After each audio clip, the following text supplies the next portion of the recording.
Vamos falar hoje sobre análise de dados do adversário. Eu queria começar com uma provocação, o pessoal se apresentando, mas também pedir para eles dizer quem é o cliente dessa análise. Bom, pessoal, eu acho que é um ponto de provocação interessante. Antes da gente entrar em modelos matemáticos, indicadores super complexos, vou trazer uma camada de vida real para o nosso debate aqui. Não é uma análise que é super sexy do ponto de vista do público, que está sempre em debate. Então, eu queria saber de vocês, primeiro, se apresentando.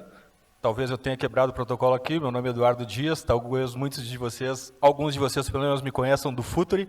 Alguém aqui já ouviu o podcast do Futuri, pelo menos algum episódio? Puxa, que bacana. Então, vamos começar direito isso aqui. Olá, futeboleiros, olá, futeboleiras. Eu acho que é assim que a gente tem que começar da maneira certa.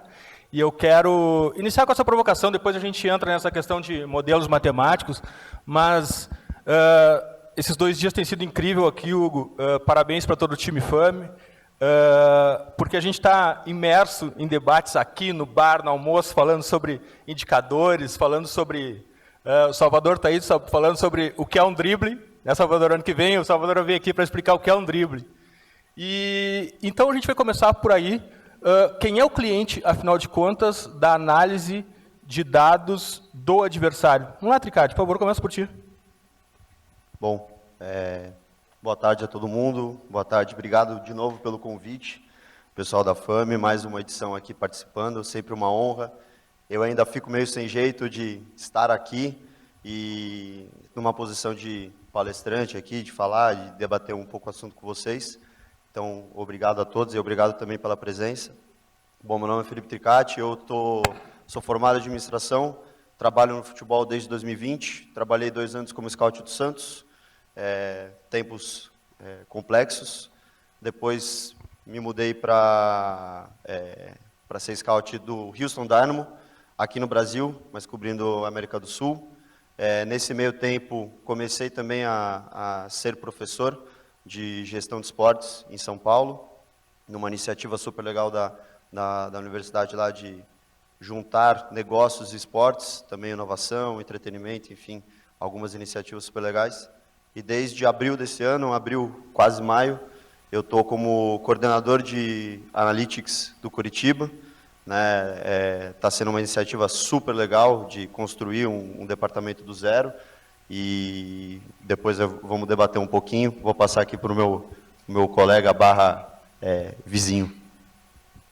Boa tarde a todos. Meu nome é Eduardo de Oliveira. É um prazer estar aqui. Agradeço o convite aí da FAME. Espero vir mais vezes aqui. Eu sou formado em Educação Física.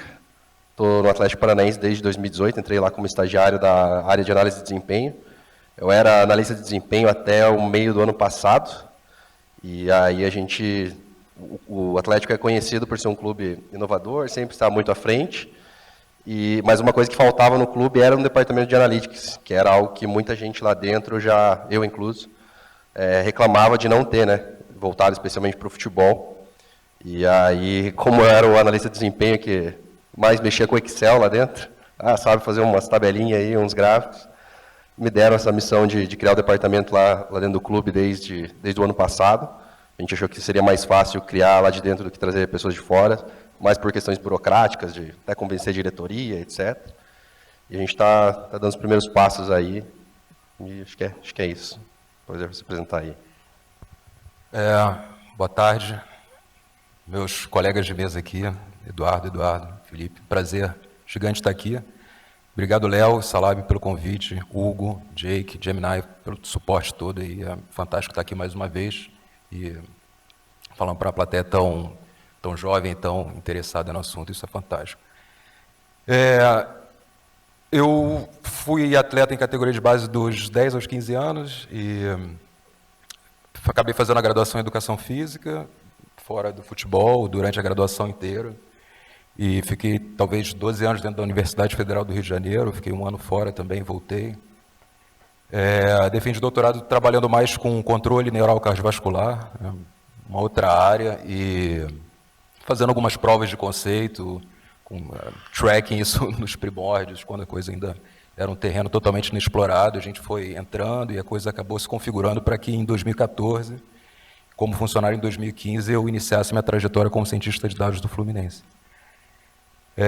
Bom, eles fizeram a apresentação, eu posso já emendar, então, eu vou emendar e eles... Tá, eu vou iniciar, então, a segunda parte. Eu já ia cobrar, porque eles se apresentaram e não responderam nada da minha provocação aqui. Não, então, sobre essa coisa das pessoas com as quais a gente interage dentro do departamento, acho que eu tenho que destacar aqui o nosso grande diretor executivo, o Paulo Angione.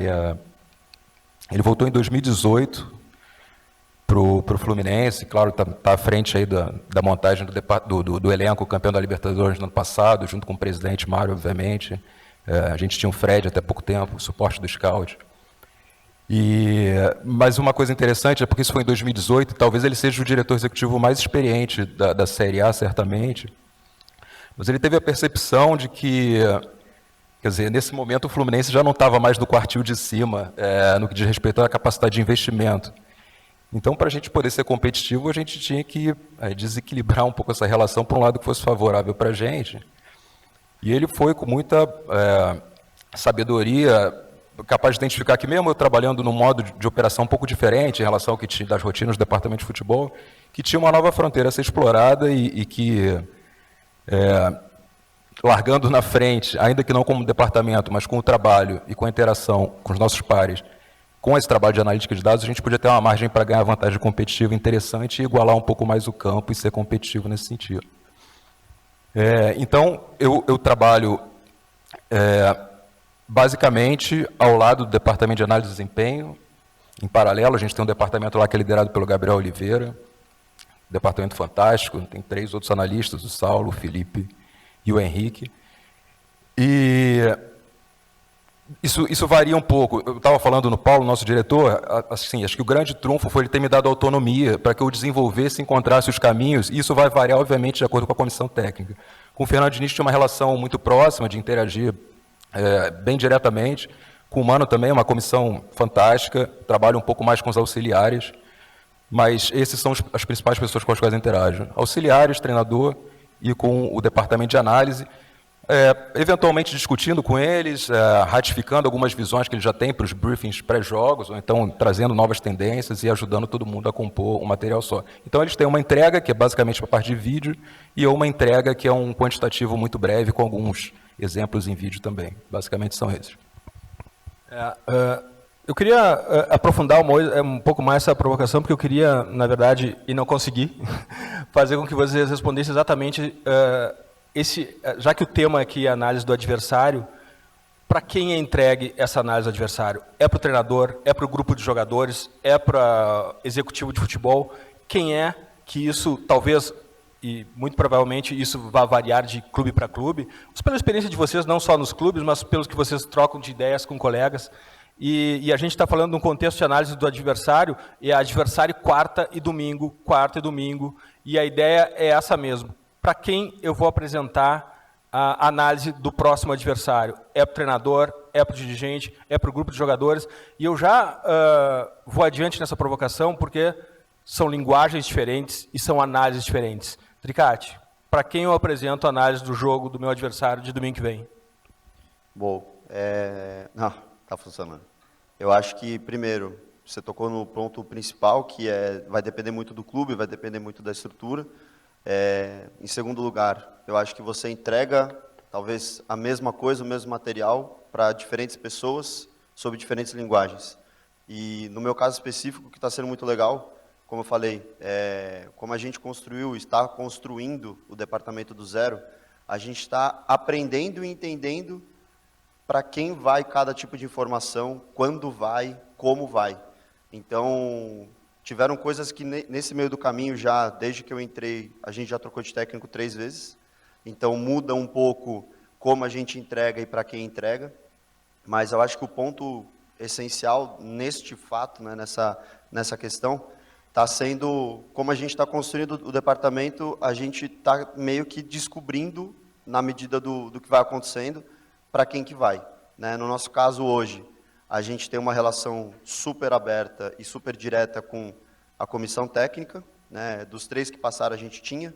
Então, e tem um respaldo da diretoria para a gente ter essa liberdade, para ter essa comunicação, e também com todo o grupo de analistas. Então, dentro do clube tem o analista de desempenho, o analista da casa, que vai fazer a análise do nosso clube, mas a questão do adversário, tem 2 analistas lá que fazem a análise do adversário. Então, a gente coordena tanto o timing, mas o tipo de relatório também, que como a gente está construindo, né, a gente está modelando esse relatório para eles, mas hoje, até onde, desses 4 meses que foi possível, a gente estabeleceu um processo para tanto uma reunião de entrega para os analistas do adversário, mas também para a comissão e, uma coisa que eu acho super interessante, para a própria diretoria.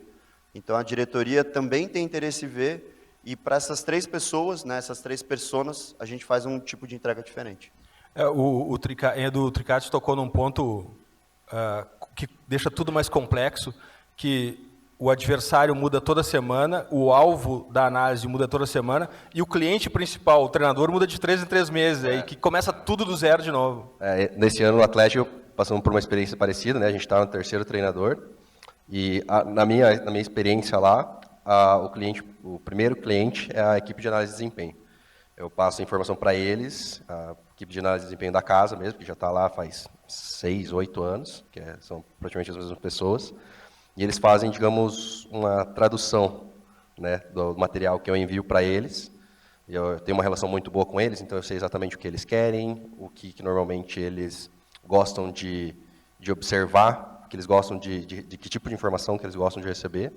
E aí eles traduzem, digamos assim, para o treinador, até porque, dependendo do treinador, diferente do Trincati, eu não tenho essa relação tão próxima com os treinadores. São 2 modelos diferentes aqui que a gente está... O Varini até tem uma abertura um pouquinho maior, assim, já tive a oportunidade de conversar com ele, tudo. Não tenho uma relação próxima com ele, muito mais pela questão do calendário maluco, né? Do Curitiba, infelizmente, para vocês, é um jogo por semana, o nosso é 2 por semana, então, assim, é inviável, né? Os caras estão no CT lá 2, 3 dias por semana e 1 milhão de coisas para pensar, então nem dá tempo de discutir diretamente. Então, é mais fácil para a rotina do clube passar para os analistas de desempenho, e aí eles juntam com a informação que eles já têm de vídeo, né? E aí só repassam essa informação mais mastigada para o treinador, porque até mesmo porque o treinador tem, né, como eu falei, 1 milhão de problemas para se preocupar já na cabeça. Então, se ele tiver que ver um relatório lá de 20, 30 páginas para cada time, pô, o cara não dorme, né? Já não dorme, né? Então, já não dorme. Então, Pedro, aqui a gente viu, o Edu faz uma análise para um cliente, faz o relatório para um cliente, que é a análise de desempenho. Essa análise de desempenho traduz e distribui. Já o Tricati não, o Tricati já sai dele distribuído para os níveis diferentes de destino desse relatório. Em teu caso, não necessariamente é do Fluminense, mas a tua visão, não de certo ou errado, mas a tua visão de maior eficiência, como está acostumado a trabalhar.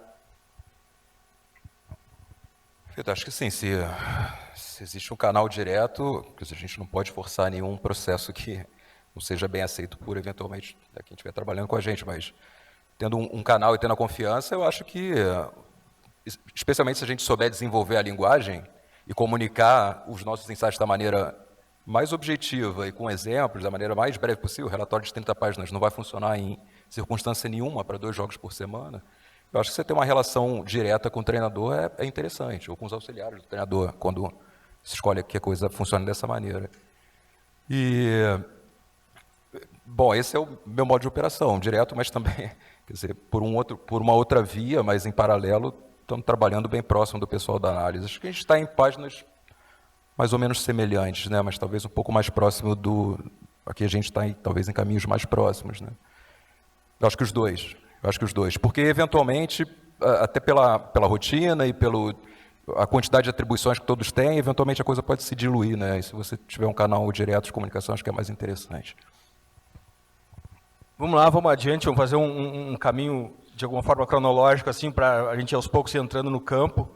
O que observar no adversário? Isso depende também muito de quem é o treinador, de quem é a comissão técnica, porque todo esse trabalho de dados, ele não funciona se ele não tiver um objetivo, uma meta e um briefing do que analisar. O que se analisa, Tricati? O que se analisa no adversário? Nós vamos fazer o seguinte, padrão mesmo, geral, bola parada, transição, Conta pra gente, vamos tentar entrar no campo, a análise do adversário na prática. Eu acho que, assim, além da questão da instabilidade, não instabilidade, mas constante troca mesmo de comando, por exemplo, e do que a gente vai comunicar, não só interno, mas externo também. A gente teve recentemente uma situação onde a gente teve que trocar o modelo do nosso relatório porque o adversário tinha acabado de trocar de técnico também. E tinha trocado um modelo completamente diferente. Então, o que a gente tinha feito de quase 22 jogos, 18, 20, alguma coisa assim, era completamente diferente dos últimos 5, dos últimos 4. Então, a gente teve que fazer um modelo diferente de relatório, porque eles também trocam, né? O adversário também troca. Então, como a gente está nesse tema justamente, a gente também tem que se atentar a isso.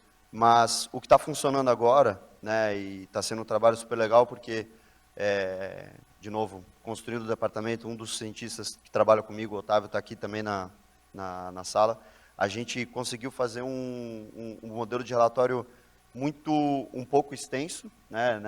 A gente ainda está chegando no número ideal, mas a gente divide em 4 partes. Tem um resumo, um sumário, que ele vai falar basicamente tudo que tem, tudo que está contido ali no relatório, e aí divide em 3 partes: fase ofensiva, fase defensiva e bola parada. Dada a liberdade e essa conexão direta que a gente tem, que eu acho essencial, né, para a gente, primeiro, ser assertivo na comunicação, né, e saber exatamente o que tem que ter no relatório, na sua conexão direta com a comissão, o nosso relatório ele é integrado.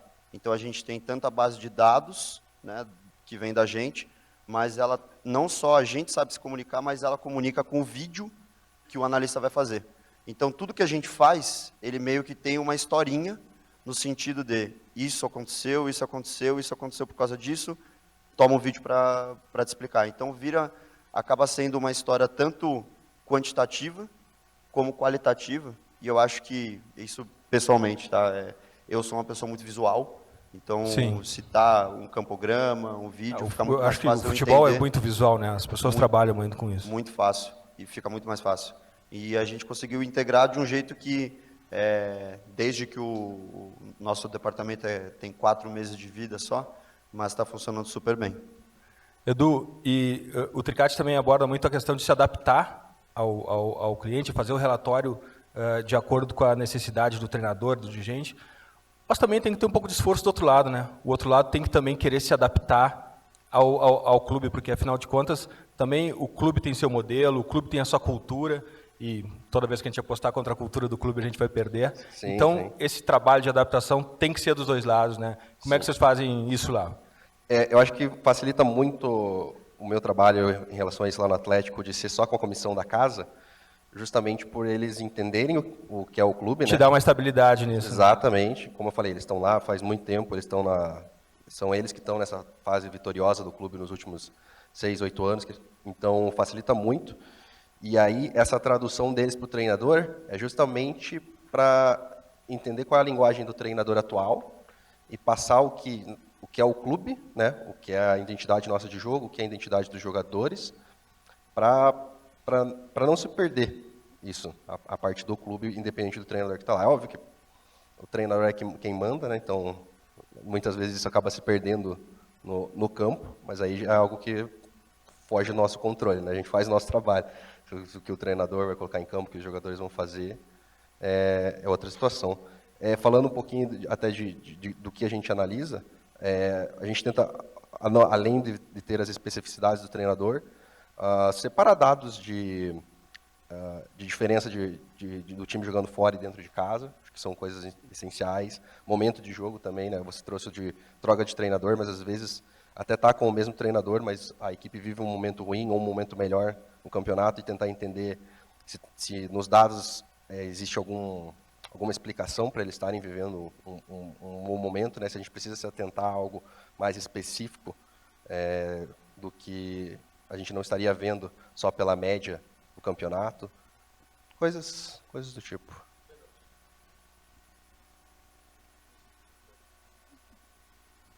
Pedro, o que se analisa no adversário?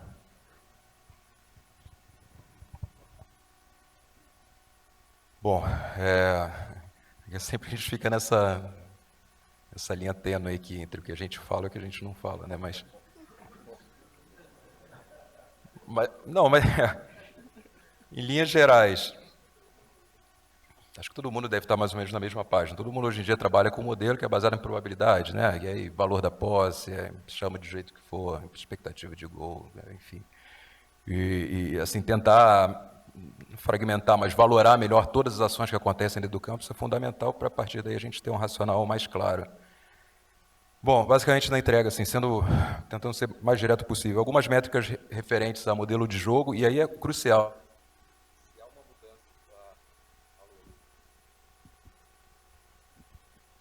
Métricas referentes a modelo de jogo, se há uma mudança de treinador, isso obviamente tem que ser fracionado. A gente tem que ter na nossa solução, né, maneiras de separar, especialmente quando mudanças mais radicais acontecem. E a gente trabalha com percentis, tanto do seu ponto de vista individual e coletivo, para definir o que a gente vai destacar, tanto em termos de vulnerabilidade, quanto pontos para os quais a gente tem que estar mais atento. E tudo baseado em dados, né? Acho que isso que é interessante, porque eventualmente vem uma demanda da análise ou da própria comissão, uma dúvida referente a algum jogador, e o que a gente passa no nosso relatório sempre foi validado pelos dados. Claro, a gente não tem o poder de detectar todas as tendências, existe muito contexto, muitas nuances que eventualmente o olhar treinado é mais capaz de identificar, mas isso vai em paralelo, a gente se pauta pelos dados. E só para concluir, assim, a gente trabalha muito com um método não supervisionado, né, clustering, aí para ver. Teve um trabalho interessantíssimo aqui, acho que foi do João e do Gabriel ano passado, a gente faz coisas parecidas, digamos assim, trajetórias no campo, por onde as coisas acontecem, o que é mais provável de gerar perigo e tudo mais nesse sentido. Mas sempre tentando comunicar da forma mais concisa possível. 3 ou 4 insights por jogo, é isso. O analista que faz esse trabalho de... Até é legal da gente conversar isso também.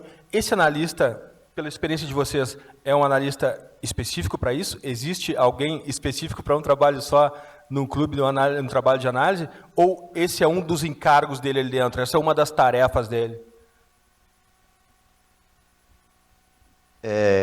Até, assim, quando eu comecei e a gente começou a criar o departamento, né? E eu não quero ser injusto com ninguém, porque eu tenho, pela segunda vez que eu estou aqui, e eu acabei fazendo grandes amigos, e eu tenho grandes referências, então estão alguns deles aqui, e eu tentei consultá-los para entender o que acontecia em cada departamento, para absorver o que dava certo, e também entender o que potencialmente poderia ter sido melhorado, enfim.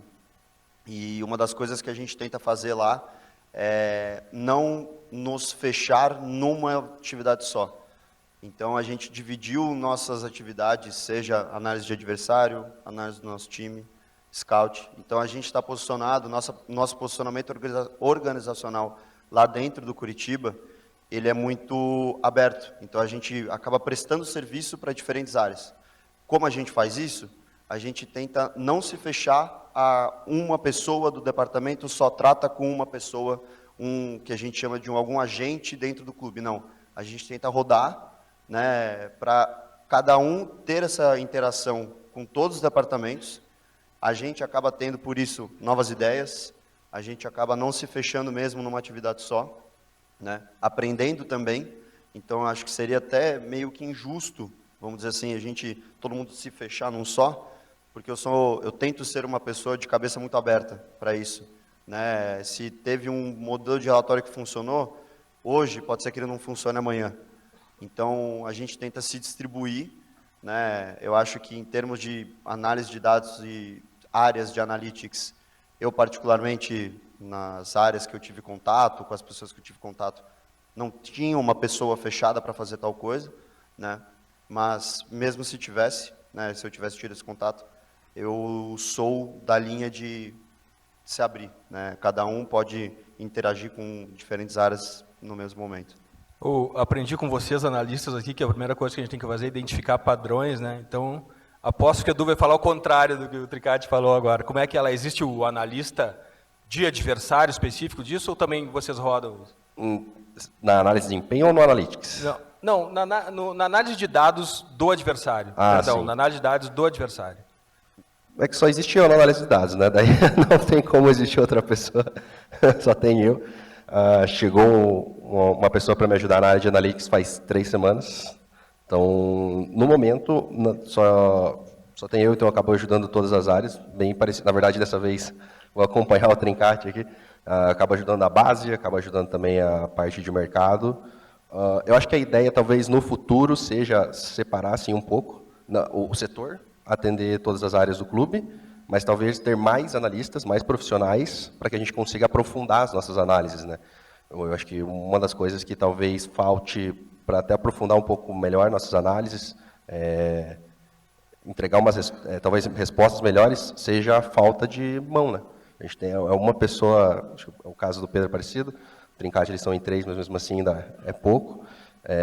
Você entregar melhores resultados, o ideal é ter mais pessoas, né? Porque mais pessoas qualificadas, obviamente, vão conseguir aprofundar a análise e a pesquisa dos dados, e aí você entrega um trabalho melhor. Então, mas hoje não temos um. Não, mas esse debate é um debate que até no podcast que o Hugo participa no Data Future tem sido recorrente, e ele, claro, ele foge um pouco do tema aqui, mas é a quem o departamento de analytics serve dentro do clube, né? Para quem que é entregue tudo isso. Isso a gente podia abrir um portal aqui, se aprofundar nisso, mas não vamos fugir da pauta. Esse o analista de dados do adversário, obviamente não é alguém específico, né? É alguém que... mas eu acho que todo mundo se enquadra mais ou menos na tese do Tricate aqui, de que é alguém do departamento que pode ir girando ali para fazer essa análise de dados. Como é que funciona no Fluminense? Bom, assim, na rotina mesmo, sei lá, 70, nem sei mais, 60 a 80 jogos que a gente joga por temporada. Não, a minha atribuição principal é estar nessa frente mesmo. Acho que assim, quando a gente fala do que já é mais consolidado, como departamento de análise de desempenho, em geral você tem pelo menos dois analistas que alternam, né?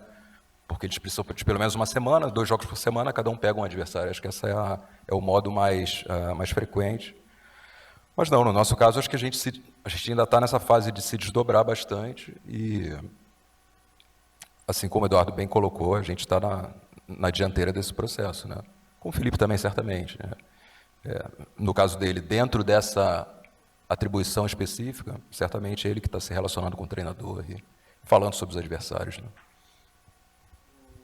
A análise nunca é só de dados, né? Acho que a gente aprendeu hoje em várias palestras entre ontem e hoje aqui que existe o dado e ele é complementado pela observação. Nesse caso do modelo de vocês, esse relatório, ele é puramente dados, Tricate, ou ele já vai com a camada de observação também, ele já transforma aqueles dados em uma comunicação, em uma conclusão definitiva para os clientes dessa análise? Primeiro, o fato de você ter o vídeo vindo de um outro departamento, ele já traz uma análise qualitativa para aquilo que nosso departamento está colocando. Mas... Já chega com essa análise para vocês? Não, então, ele já vem baseado em tópicos, assim, ele já vem estratificado, não é um vídeo bruto, é um vídeo já meio dividido, assim, já te dando uma orientação para onde ir. Mas, além disso, né, eu acho que, independentemente da gente não ser o tomador de decisão, por exemplo, eu acho que hoje, numa era de acesso a uma porrada de dados que a gente tem, uma diferenciação é a gente saber ler o dado e saber tomar alguma conclusão sobre isso. Então, eu tenho duas partes que eu tento sempre seguir em qualquer relatório que eu faça, né? Primeiro, adicionar o contexto, porque o dado frio, ele vai me dizer muito menos do que ele pode me dizer, né? Mas tirar uma conclusão já.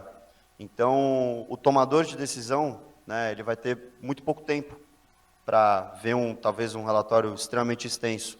Então, com certeza, eu poderia fazer um relatório de 60, 70, 30 páginas sobre o adversário, mas eu tenho que condensar ele e nesse trabalho resumido, eu já dou um direcionamento.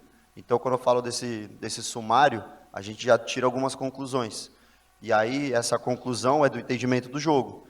Então, por exemplo, por mais que a gente seja, né, analista de dados, a gente esteja trabalhando com isso, uma orientação que eu tento sempre ter comigo mesmo, mas também com a minha equipe veja um jogo para a gente saber exatamente o que o dado está dizendo, para a gente conseguir contextualizar, para a gente conseguir interpretar de uma maneira melhor. E aí, quando a gente junta os dois da parte qualitativa, né, que eu acho que tem que ser, os dois têm que andar um do lado do outro, a conclusão fica muito mais rica. A conclusão faz sentido. Né, não só para a gente, mas também para quem está lendo o relatório. Teu caso é data driven puro, tu entrega o relatório de dados e a camada de observação vem depois do time de análise de desempenho. Como é que funciona isso? Ou já sai com uma camada de observação também, uma camada mais subjetiva? Não, já sai uma camada de observação até para facilitar o trabalho para eles, né? Eu tento já entregar mastigado para eles mastigarem menos ou mais para a comissão técnica. Já vai as observações, já também faço bem parecido com o que o Trincati faz, de já elencar os principais tópicos, né? Tanto de pontos fortes quanto de pontos fracos do adversário, que deu para se observar nos relatórios. A parte de percentis, que o Pedro falou também, super importante, principalmente dos atletas. Então já vai mais mastigadinho já para eles, porque eu também sei que eles não vão ler esses 30 relatórios, né? Os caras estão lá vendo 5, 6 jogos por semana já da equipe. Algumas coisas às vezes vai ser até meio óbvio, né? Você não precisa apontar para eles que o Estevão é um dos melhores dribladores do campeonato. Né? Os dados vão mostrar isso, mas você pode apontar lá, mas não precisa colocar no sumário, porque é algo que já é consensual. Você tenta apontar coisas que podem talvez ter escapado ao olho nu, né? Apesar, óbvio que os analistas lá são excelentes, mas sempre tem uma coisinha ou outra que os dados podem pegar a gente de surpresa, né? E aí eu tento, então, mandar para eles mais direcionado dessa forma. E aí, Pedro, no teu caso, a camada de análise subjetiva, de observação, ela vem depois ou ela já sai desse relatório, já sai junto com os dados? No caso, como eu falei, tudo que vai sair do meu relatório é pautado por dados, assim como o input ali do processo, mas a minha experiência nesses anos é que acho que a aceitação do trabalho passou a aumentar bastante a partir do momento que a gente começou a materializar os insights principais em exemplos em vídeo. Porque, no fim, tudo no futebol é vídeo. Toda a comunicação com o atleta é pautada por vídeo. E acho que uma coisa interessante, né? Hoje todo mundo fala inteligência artificial, claro, isso aí é a nova fronteira, aí, mas no fim, falando sobre a minha experiência, eu acho que a gente tem que exercer um pouco ali da arte também do processo. Se a gente precisa fazer um sumário, no meu caso sempre é uma página só, muito, muito breve, eu preciso tomar decisões sobre o que eu vou colocar ou não. A gente enfrentou o Manchester City, então imagina a infinidade de fatores que eventualmente você vai pontuar numa observação sobre um time com aquelas características. Então a gente toma decisão sobre o que a gente vai enfatizar também. Então acho que é um pouco disso. Só para levantar aqui uma provocação que veio na conversa de ontem, tanto com o Gabriel Gomide quanto com o Trincati também. No fim das contas, acertar é importante, né? Principalmente quando você tem uma nova gestão técnica e tal. O trabalho é muito... O quanto vai repercutir bem na comissão depende um pouco daqueles jogos iniciais. Se o que você coloca se replica dentro do campo, não necessariamente vai acontecer, já é um fator que vai ajudando a gente também. Acho que é por aí. Tem perguntas aí?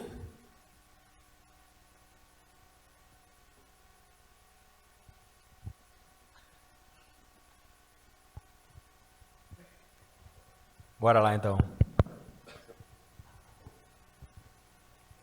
Pegando a primeira pergunta aqui, vocês conseguem citar um exemplo em que a análise do adversário foi assertiva na prática?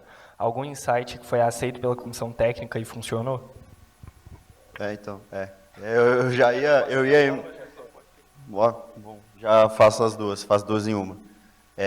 A gente estava justamente conversando e uma das coisas muito gratificantes, né, que está sendo desse trabalho ter esse respaldo top-down, vamos dizer assim, do clube, ele já é muito gratificante. Mas essa conversa com analista, com comissão, e não é aquela conversa que você só fala, você se sente só falando e não tem uma réplica, sabe?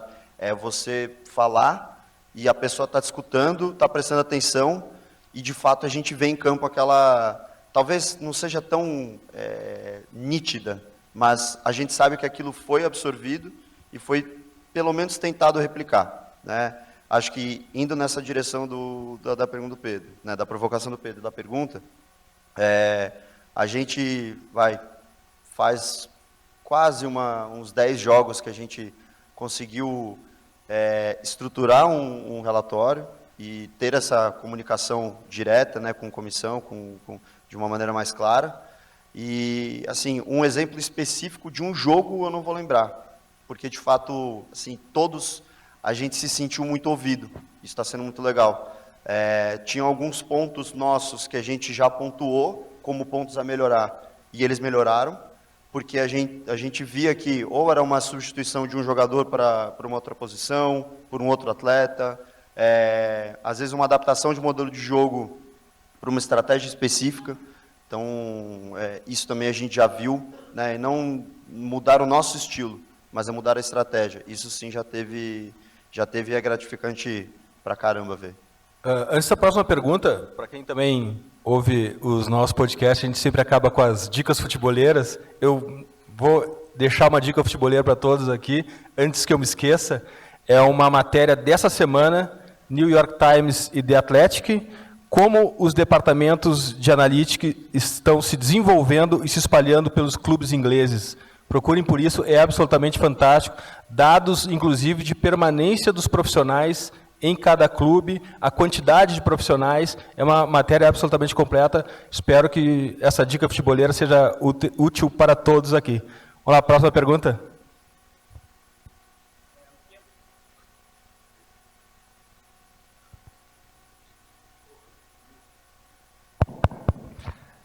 Perdão aí, gente.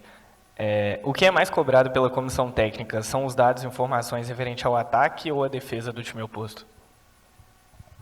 Bola parada. Acho que depende do momento da equipe no campeonato. Se a equipe está, por exemplo, no nosso momento hoje no campeonato, os dados estão indicando que o nosso ataque não é o problema. A gente está um ataque razoável para bom, assim. E o que indica o nosso mau momento no campeonato são justamente os dados defensivos. Então, acaba sendo que o foco no momento é tentar entender por que a nossa defesa piorou. Então, acho que depende muito do momento da equipe, do adversário também, né? Se a gente vai enfrentar um adversário que tem um bom ataque e uma boa defesa. Tudo vai depender do momento da equipe e do adversário. Acho que é isso. E aí, questão de bola parada, etc., também acho que sempre entra na mesma questão, assim. Falar sobre isso, Pedro? O ataque ou a defesa, qual é o que é mais demandado pela comissão técnica? Não vejo nenhum dos dois fatores como predominante, não. Acho que a pauta principal é, independente de em qual das duas frentes, a gente trabalhar para identificar eventuais vulnerabilidades ou pontos de preocupação. Acho que isso que a gente acaba abrangendo tudo, né? Trabalho com questões de bola parada, já é uma área que eu exploro um pouco menos e, claro, a gente tem limitação de tempo, né? Eu sendo uma pessoa só, e acho que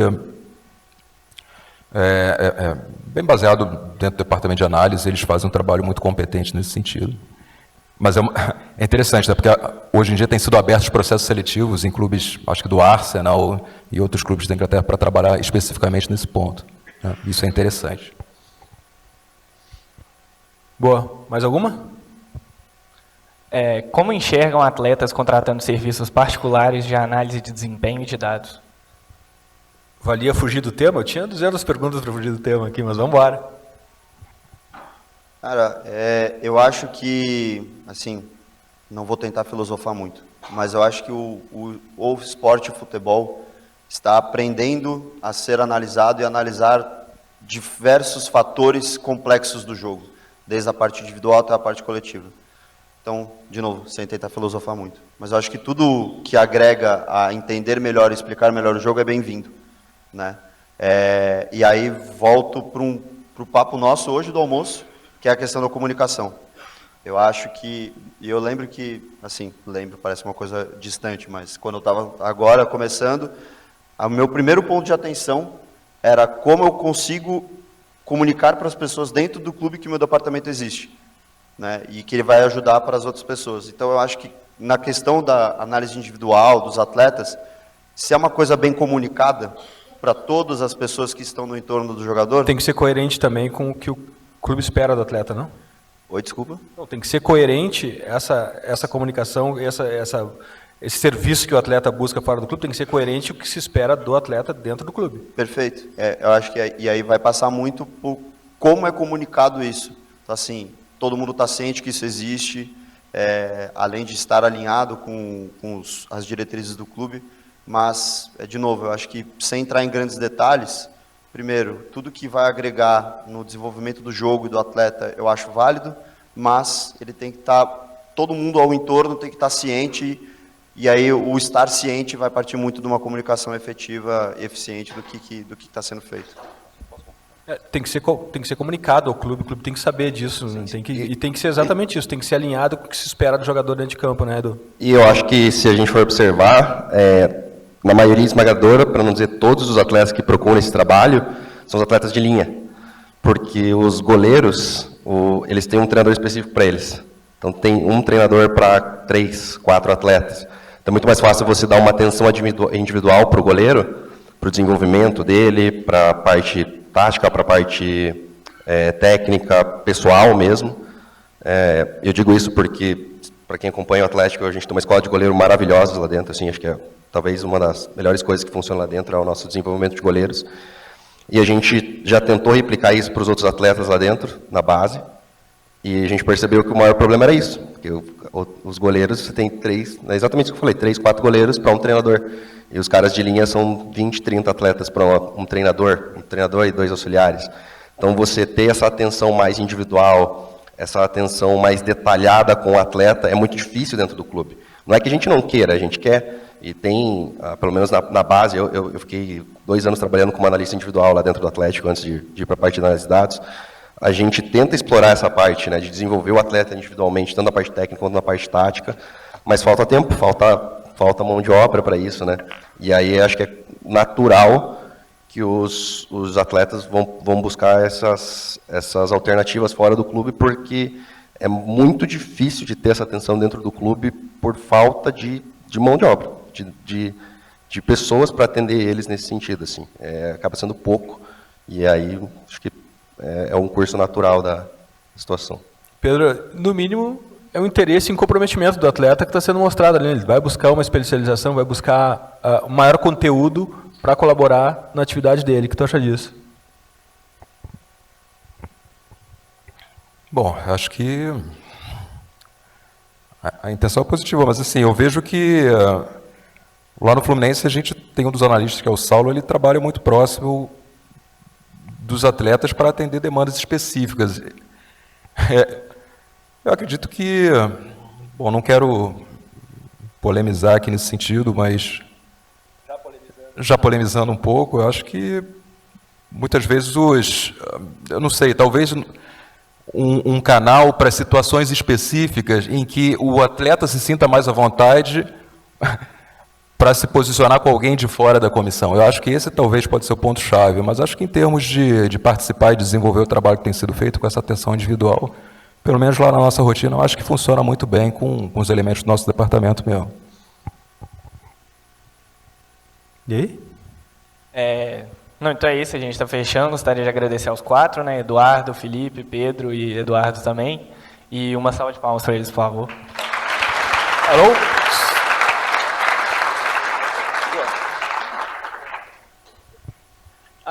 A gente vai... O Pedro, muito gentilmente, trouxe uma camisa para a gente fazer um sorteio. A gente vai fazer o sorteio no final, certo? Pode ser? Sim. Pode ser, pode ser. Aí a gente segura a audiência.